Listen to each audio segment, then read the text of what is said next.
Hey everyone, welcome to Catalyst Energies. My name is Dee. Thank you for joining me. I'm so grateful that you're here. This is the Catalyst Weekly Astrology Report. We're looking at May 15th through the 21st of 2021. So just a general forecast, an overview of the themes that are likely to impact our lives in this coming week. So welcome back to my subscribers, my supporters, my audience. I truly appreciate each and every one of you. You are the lifeblood of this channel. And if you're new here, welcome. And if you find this information inspiring and helpful, you can consider supporting this channel by interacting with this content in a myriad of ways, right? So we can subscribe to these channels, we can like the reports and the videos, we can share this content, and we can comment on it. And it actually does provide feedback to the algorithm that says, hey, let's spread this message more. So that's one way you can support if you're new here, or if you're just a regular listener and you are considering subscribing. So thank you in advance, and let's just get right into it. Right into it, because this is a time where we are going to really need to investigate and have a lot of backing and drive to discover the core of who we are, right? We're going to have a moon in Cancer over the weekend in its rulership, and this is where we stabilize ourselves emotionally. This is where we discover where we belong, who we are loyal to, the familial matrix that acts as a vessel and a protective armor for all of us emotionally. And this is where the character really develops. So we're going to be going through some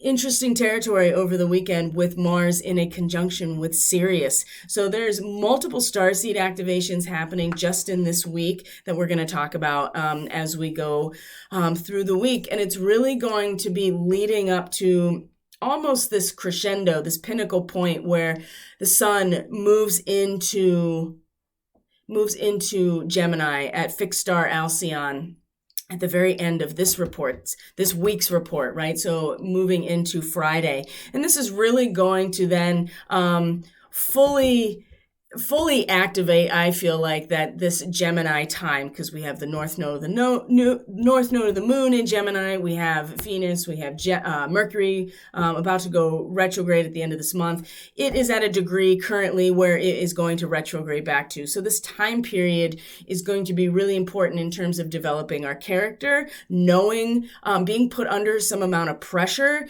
in order to do so, and maturing in our mental and intellectual faculties. That Mercury in Gemini functions at its best. And that is part of the Gemini in the third house archetype, is to learn and to acquire knowledge and to mature as a thinker and a rational human being by being able to engage with an entire span of ideas without really necessarily attaching to one or the other. That's what the Cancer archetype is for. And with the moon in its home territory over the weekend in Cancer, we're going to feel very strongly drawn towards where we feel we belong, where we feel safe, where we feel like we can stabilize ourselves and draw on our own personal power to be ourselves.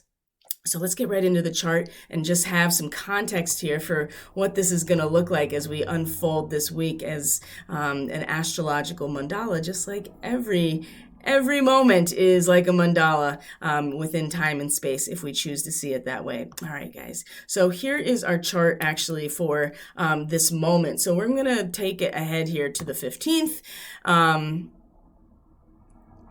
And we're going to start here. So we're going to talk a lot more in depth about the weekend, just because I don't have any content to offer over the weekend consistently. And it's important to just kind of see where we're going. So as of the 15th, our moon, as of this evening, actually, the 14th, the moon is going to move into Cancer. It's going to be in a trine to Jupiter in Pisces. I already talked about this on the transmission for today, so you're invited to go and watch that to get a sense of really what it is that we need to do, which is to get grounded. And we will get grounded. And not only that, we will be able to access a very deep, intuitive, feeling-based knowledge that we normally wouldn't be able to if not for the ability to really actually get grounded. So it's important that we at least try to even get our mind to still and to find that center point in order to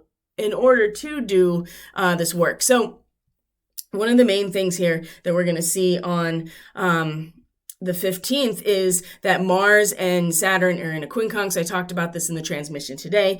This is at Sirius. So here we have Mars at Sirius, and Mars does have a disadvantage in this position. Mars is at its fall position, so it's not a lot of power. And as we saw in today's transmission, the chariot at the heart of this at the heart of the reading, right? The heart of us, it was in this reverse position. So as much as we want to move forward and armor up, and believe me, Mars wants to do all those things, this is really much more about what can we do to embed ourselves within that vessel or that containment so that we can direct that energy into stabilizing ourselves, into getting into the core of who we are. And when Mars crosses Sirius, I mean, this is going to really give us the jolt and the ambition and drive to go to the depths of the truth, right? To that place of permanence, of the vastness that Sirius really does represent, because it is in this realm that we really, that the mystic and the shaman, because that's really what the Sirian starseeds are most drawn to, and very creative pursuits as well. Also being very environmentally conscious, working with animals, working with plants, but in a very energetic and shamanic way. And also very fierce defender. So being able to access this truth of who we are each by getting to the core of who we are is the essence of the Sirian starseed, and how it manifests is in this ability to use, to participate in energy work, shamanic practices, mysticism, because you are able to ground into something that is almost so it's the vastness and the void of the high priestess, right? That is the moon. The space in which we are able to create is so permanent and so infinite. And when we can connect into that place, wow, there's nothing we can't achieve or express or bring into form. So the potential here for Mars crossing Sirius over this weekend is very strong. And the quincunx here is going to require us to make some sort of adjustment to Saturn that is absolutely relentless and very, very authoritarian about our collective human evolution right now, using our collective capital of our connection to each other and what holds us all together, right? The energy that it pervades the collective, the Aquarian archetype represents. We have to do it whether we like it or not. That's kind of the wall of karma that Saturn represents, and it crystallizes it into form. And we are really strongly being, pushed into and can't really get out of going through this process right this moment. And so the adjustment that's going to happen here is going to be very substantial, because for as much as we are collectively being really pulled into, we need to do this together. We need to address these obstacles together. We need to invest all of our human capital together in order to get through this obstacle and evolve, right? And we are doing that, but the adjustment with Mars at Sirius is going to give us a chance to maybe reorient our personal drive and ambition on how to do that by going deep within ourselves, like going into the core of who we are. And when the moon meets Mars, just a few hours here, you can even see it just a couple hours after this quincunx is exact. I mean, then the emotional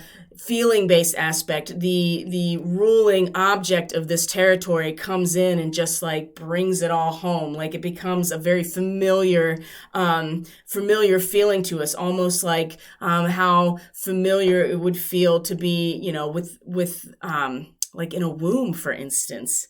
right? Like at body temperature. That's what I get with moon in Cancer. You're in like this sensory deprivation tank, and it's all warm and comfortable and weightless, and the moon is absolutely exactly where she wants to be in this position. So meeting Mars at this point at the same time, it's just going to bring it into this very very feeling based experience at the same time, although very intense. I think it's going to be intense, and it's going to give us the space to really find out where we are stabilized. So this is this weekend.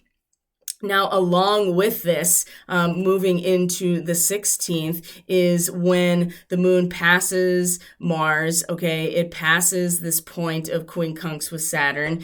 And what we, once that happens, what we find is that the moon is going to be in a trine to Neptune in late Cancer. And this is an interesting,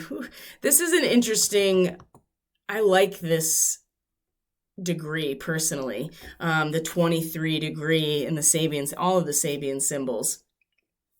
But this is when you are secure enough within the environment and traditions and ancestry and home and land that you're part of, and you feel secure in who you are. The visionaries in that group, the poets and the writers and the critics, they actually have the ability to objectively critique and look at to really see the problems that otherwise are just more in the subconscious of the group or the community that you're in. And so these individuals are able to see and give form to what is not working, what is working against the cohesion of that group or that family, or that connection, that familial connection wherever you find yourself. And also, too, about what's not working within whatever framework you're in that allows you to stabilize yourself emotionally. We're able to critique it when we feel that comfortable and safe within it. So in a trine to Neptune, right, again, this is going to, we don't even have to do much. This is just a trine where it's that, they're structurally balancing each other. And so the trust and the self-esteem and the ability to give of oneself in this situation is very strong, and is very they're getting a lot of traction from each other because they're balancing each other equally in this trine. And Neptune in Pisces is just, dissolving everything so that we surrender our ego and ourselves in order to substantiate something for the collective. And there's going to be this part of us that comes through that we're going to see what isn't working or what is out of balance for that type of substantiation. Because as we talked about earlier in the transmission, there's a lot in Pisces that is, there's no boundaries here. So we feel and experience everything, of everyone. And sometimes this, Pisces can be expressed in things like infections and epidemics and propaganda, and also escapism and addiction as well, because you can't get away from anything in Pisces. It's all one and the same, even if it's painful. This is where martyrdom comes in, is Pisces in the 12th house. But regardless, we do need to give ourselves the space to really let go and surrender to this whole process. And it will allow us to maybe see what isn't working in a very subtle, feeling-based way, because it's the moon, right? Being able to critique, being able to use our intellect and our emotional sensitivity to be like, something's off here, and I'm bringing it into the collective awareness. Because I feel that I'm very comfortable and my character has developed very strongly within this framework. So the weekend is very interesting. And then you have Venus in Gemini, who's taking a nosedive, just like going for it, irrevocable commitment to something in terms of an idea, right? You're just going for it and you're just going to put all of your energy into this situation, which is so interesting for Venus because she's often not like that. But I mean, it also is an attractive quality where it's not so much a nosedive, but you've committed to like opening the floodgates or a vacuum, and pulling in everything from one fixed position, right? That's the other thing about the nosedive. You're making a commitment to a direction despite the danger of going against again, not going against gravity, but the danger of going with gravity, for instance, right? And it's the same thing here with Venus just pulling in, right? We're going for it and pulling in what it is we want to manifest. Don't forget Gemini is the rulership of Mercury, the magician, manifestation. And Venus is in a square to asteroid Vesta. So she might be like taking her nosedive in some way. And Vesta, the goddess of the hearth, Venus is the goddess of love, but Vesta is the goddess of the hearth, the flame itself that sustains any group or community, like a family, for instance, or a larger context. Vesta is like, okay, you take your nosedive. I'm over here. Just, remember to not get too pulled into the drama of the duality. You may pick a position and pull in very deliberately and very strongly because it's Venus, and Venus attracts what she wants. She uses her senses in order to feel out what it is that feels good and doesn't feel good. And Vesta, training her priestesses, being the fire that sustains the priestesshood that is there to be of service to the community, right? This is something that we all embody, this service to others, role that we are perfecting in our sixth house, for instance. So Vesta is just like, that's great. They're at cross purposes where Venus is like, I'm going to take this nosedive now. And Vesta is just like, okay, well, I am training you to be able to be in the world, but not of it. And the thing about Venus is that she's definitely in the world. And Venus is also very much in the present moment when she is making a commitment to one side or the other and no turning back, right? So cross purposes, but important that these two goddesses are kind of squaring off because there's something to learn from that situation. This is also part of the weekend. So you can see that there's quite a bit here that is going to test us and our character and our strength, but also give us a really palpable, if not feeling-based experience of where we're stabilized as we are about to start feeling a strong burn, like a very strong burn, and a yearning when the moon comes into Leo. And we talked about this in a few days ago that the transmission I had really spoke to this next time frame. So let's look at it, the 17th. I hope everybody's following here. So the 17th is Monday, right? This is where things start to get really interesting. Number one, Venus is in conjunction with Aldebaran, right? The fixed star Aldebaran. This is one of the royal stars that is also connected to Archangel Michael. This is where we talked about this a while ago, and we'll get into it consistently more because this is where this is where the North Node has been. And so Archangel Michael, this is success with integrity. Let's look at Aldebaran real quick. Where is it? Here it is, right here, in the eye of the bull. Where did we go? Here we go. So the moon is going to move into Leo.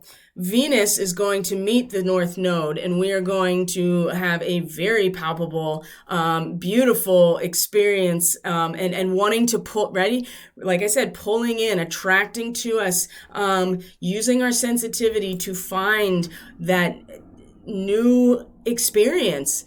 And you know, the urge and the drive of the North Node, right? It's the head of the dragon. It's just pulling us and pulling us. And Venus is going to be like, oh, there's the actual new lands. Like I can feel it. It's palpable. It's in my material life and my relationships, and it's something that you can use your senses to pick up on and you can pull in. And it's a very fiercely feminine energy because it's Venus, but it's also because it's the dragon too. Going for it. And so this is where the urge and the yearning is really starting to pick up, because now we have the moon in Leo. So Leo is just like, I want to party. I want to be the center of attention. I feel like myself. I feel like passion flowing through me. All this Leo energy at this point is going to be very interesting compared to the sun in a trine to Pluto retrograde, right? At Algol, right? Fixed star Algol, the head of Medusa. We've been talking about this for weeks because it's just been a consistent relationship with this position, with Mercury, with Venus, and now with the sun and the moon, and now with the sun. Black moon Lilith as well is part of this as well. Let's see where she is. I know that we have her on here. Yeah, she's at Gemini. This is going to be relevant in a little bit. Let's go back to the other chart. Where Black Moon Lilith, she is still completely relevant. I mean, she is just hovering around this area so much. And we are going to really come to terms with, it's like we're going to really allow that deepest instinctual part of ourselves to really lead us to the new territory. It's going to be, but we can't do that without this time over the weekend with Mars and the moon in a conjunction with Sirius, because that's where we're going to really feel it. And we're going to have the courage to actually go into the depths of it as well, and be protected and do the protecting and healing as well. You know, Mars is definitely getting some healing and some nurturing and some mothering in some ways in Cancer, which he doesn't want, right? He's like, stop doting over me, but that's just what it is. Okay, so we have the moon in Leo, like I said. So here is fixed star Algol with the sun. The sun is now full on in the Pleiadian star cluster.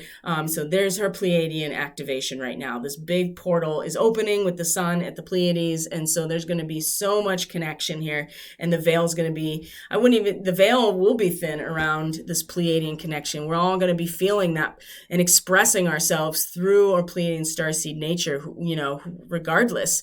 And the thing is that part of being so connected to the rhythm and cycle of the natural world is to also be in rhythm and connection with the whole process and the impermanence of material reality and the fact that it decays, and that we peacefully adapt and peaceably adapt by giving up something of ourselves to the collective needs, which is, in fact, that part of ourselves that Medusa represents in a trine to Pluto retrograde. So this whole process that has been activated many times over with Venus and the moon and Black Moon Lilith and Virgo is now going to be very bright, and it's going to be something that we are expressing ourselves through this release of something. So by Monday on the 17th, and then you have Venus meeting the North Node, there is going to be a simultaneous releasing of something that is then opening a doorway and to in a very palpable way, in a very material way, of where we are going and where our souls are pulling us to in order to evolve and to learn. So this whole weekend is preparing us for what is going to transpire as a result of the coming fixed points in time here of these transits. So that's the 17th. We're looking at the 18th, the next day. And really, this is where the Leo moon is going to have the most impact, because it's going to trine Chiron. It's going to be in a square to Uranus. And hold on one second. Let me bring up these notes, because this is where Black Moon Lilith is going to come into action. I can just tell you, it's not on this chart, but I know what's going to happen is that it's also going to be in conjunction with the North Node, the Moon's North Node. So you have that happening, while at the same time you have Moon in Leo that's just like combusting to the point and ready to just release and into this really casual, relaxed, fun. Leos just want to have fun, right? Because it's about expressing that part of ourselves where we're passionate and we have strength and we have charisma and confidence. This is that all that Leo fifth house energy. It's very, seeking. And so it's going to be, part of that is, we need to relax, right? And just have fun and be ourselves in this moment. And it's going to be very, gain a lot of traction with where Chiron is in Aries, which is just trying to find some order and it within a subjective, right? Within ourselves, like trying to find some subjective balance here, or a core identity, but also in a square to Uranus. This is Tuesday, okay? This is where it's really going to start, like we each individually are going to start really feeling this burn inside of us and this yearning to actualize. And it's going to be in opposition to Saturn, and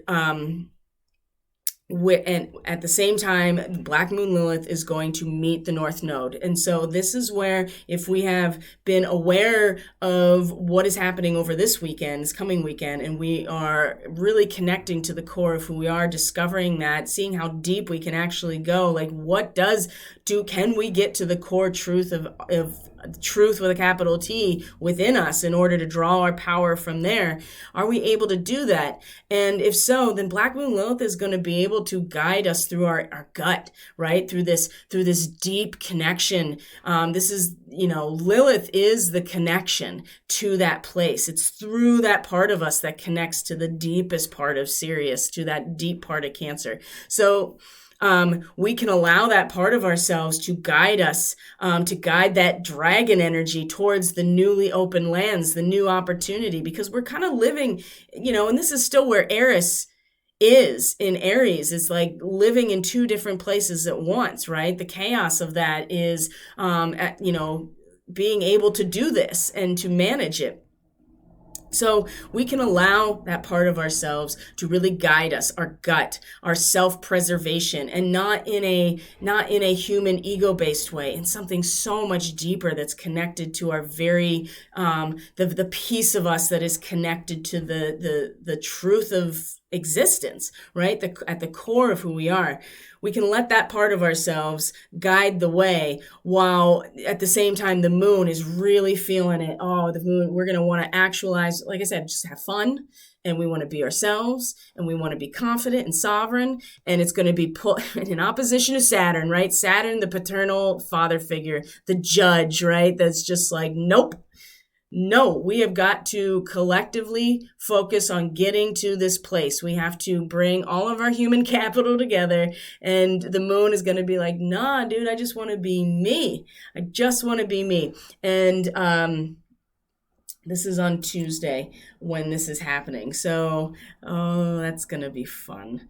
It's going to be fun. And it's going to be fiery, and it's going to be a burning. And if we are not comfortable with just letting this roll and learning as much as we can from it, and letting it show us how much deeper we can go to stabilize ourselves, we're going to lose our heads. And I'm looking at a reading I did just before I started recording that is giving me insight into this. So when we get to the 19th, here's our first quarter square, and it's 0 degrees and 0 degrees. 30 degrees and 30 degrees of Taurus and Leo, these fixed squares. Oh my, indeed. So when, this is the moment before the sun comes into Gemini, and this moment, a crisis in action, right? It's always a crisis in action. This also means that the moon is going to be in opposition to Jupiter and Pisces pretty much immediately after that happens. And Venus is going to trine Saturn. So while we are dealing with the cross purposes of our expression and the blossoming of our personalities through the ultimate confirmation of our natural existence, right? Being completely present and completely comfortable in that present moment, right? The culmination and consummation of all of everything, or the moon that is like, well, I know, but I have my service is to share everything, right? Because fixed earth, it's not that it's hoarding necessarily, but it's just, it's not meant to do anything except be, right? And that's Taurus, and have a symbol of everything that has accumulated to just be, which is very much a peacock strutting around, right? The square to the moon, how we're feeling in that moment, is much more about like, yeah, I see all that, but I really want to share. Nothing is meant to be hidden. Nothing is meant to be hidden. And as the sun then moves into Gemini, and in a conjunction with Alcyon, which is the head of the Pleiades, right? She's the main sister. She's like the hen that gathers them all. When the sun moves there, this is where we have total access to all of the potential, but not without having to be totally submerged in it. Whereas within that moment, this moon moves into Virgo and is in opposition directly to Jupiter, which is going to,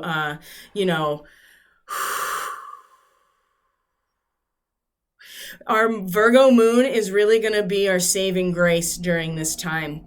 When the moon comes into Virgo, it's going to really keep us, bring us back to our training, our education about how to ground ourselves, how to condition ourselves, how to organize our emotions, be very meticulous about our feelings, because Jupiter in Pisces, for as much as it's an expansion of consciousness, boy, it will just go and go and go, and all of a sudden we are out to sea and we're like, oh shit, I just floated away. Or you can think about that in terms of your conscious awareness. If you go very deep I'm so sorry, deep into a trance shamanic journey and you never come back. I mean, that could also happen as well. So this moon in Virgo, the 19th and the 20th is really going to, it's really going to anchor us emotionally as we are seeing ourselves and expressing ourselves at the possibility of everything,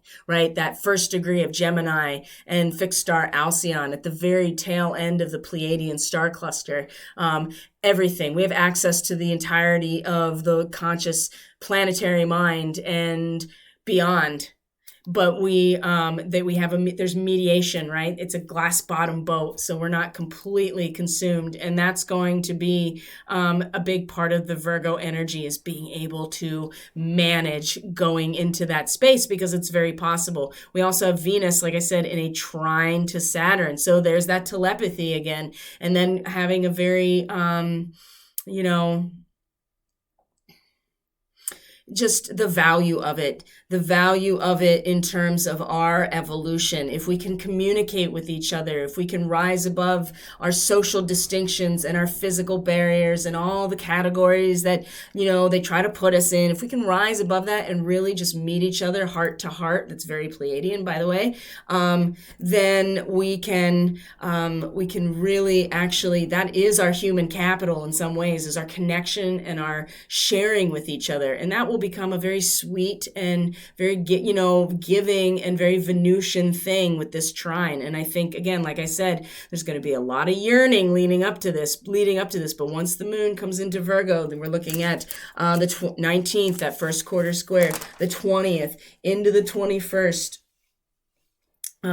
Which is the Friday. We're going to see that moon in Venus really be an anchor and bring us back to all the training that we've done to condition ourselves to go into this space, because Jupiter in Pisces is going to, it's an endless expansion.